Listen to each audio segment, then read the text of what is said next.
Hi అండి, welcome back to our channel. ఇలా చూసారా అండి, అంతా చికెన్ ఫ్రై లాగానే ఉంది కదా అండి. కానీ చికెన్ ఫ్రై కాదండి, ఆవిరి మీద ఉడికించిన ఎగ్ ఫ్రై అండి. కర్రీ అన్నమాట. చాలా టేస్టీగా ఉంటుంది. ఒకసారి ట్రై చేయండి. ఎలా తయారు చేయాలో చూసేద్దామా. ఒక బౌల్ తీసుకొని హాఫ్ స్పూన్ కారము, కొంచెం సాల్టు, అలానే హాఫ్ స్పూను ధనియా పౌడరు, కొంచెం పసుపు వేసి 2 స్పూన్స్ వరకు వాటర్ వేసి బాగా కలుపుకోవాలండి. ఇలా బాగా కలుపుకున్న తర్వాత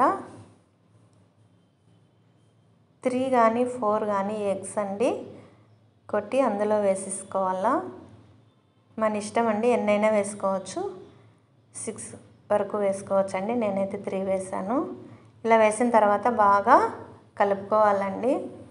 ఉండలు లేకుండా బాగా కలుపుకొని ఒక బౌల్ తీసుకోవాలండి. ఒక బౌల్ తీసుకొని హాఫ్ స్పూను ఆయిల్ వేసేసి అంతా బాగా స్ప్రెడ్ చేసుకోవాలా. అలా అంతా స్ప్రెడ్ చేసుకున్న తర్వాత మనం తయారు చేసుకున్న ఎగ్ బ్యాటర్ అంతా అందులో వేసేసేయాలా.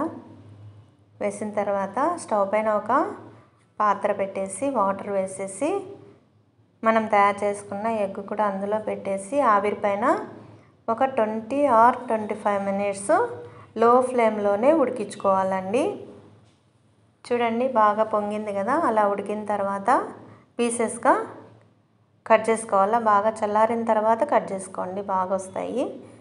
అలా ప్లేట్లో పెట్టేసుకొని ఒక కడాయి పెట్టేసి 2 స్పూన్స్ ఆయిల్ వేసేసి ఆవాలు, జీలకర్ర, 2 ఆనియన్స్ సన్నగా కట్ చేసి వేసుకొని, పచ్చిమిర్చి కూడా సన్నగా కట్ చేసి వేసుకొని, కరివేపాకు వేసుకొని కాసేపు వేగిన తర్వాత అల్లం వెల్లుల్లి పేస్ట్ 1 స్పూన్ వేసుకోవాలండి.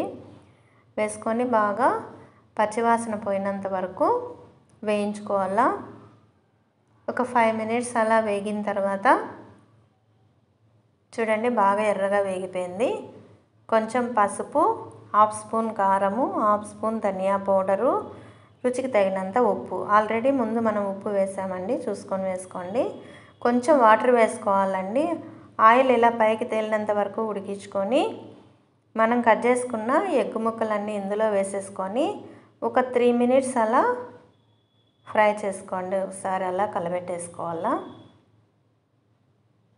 అలా కలబెట్టిన తర్వాత కొత్తిమీర సన్నగా కట్ చేసుకొని ఇందులో వేసేసుకోవాలండి. అంతేనండి, ఒక 5 మినిట్స్ అలా కలబెట్టేసి సర్వ్ చేసుకోవడమే అండి. చాలా టేస్టీగా ఉంటుందండి. చికెన్ ఫ్రై ఎలా ఉంటుందో అదే టేస్ట్ ఉంటుందండి. ఒకసారి మీరు కూడా ట్రై చేయండి. కొత్తగా చూస్తున్న వాళ్ళు మన ఛానల్ని సబ్స్క్రైబ్ చేసుకోండి. చాలా సింపుల్ రెసిపీసే ఉంటాయండి. మీకు నచ్చినట్లయితే మీ ఫ్రెండ్స్కి షేర్ చేయండి, లైక్ చేయండి, సబ్స్క్రైబ్ చేసుకోండి.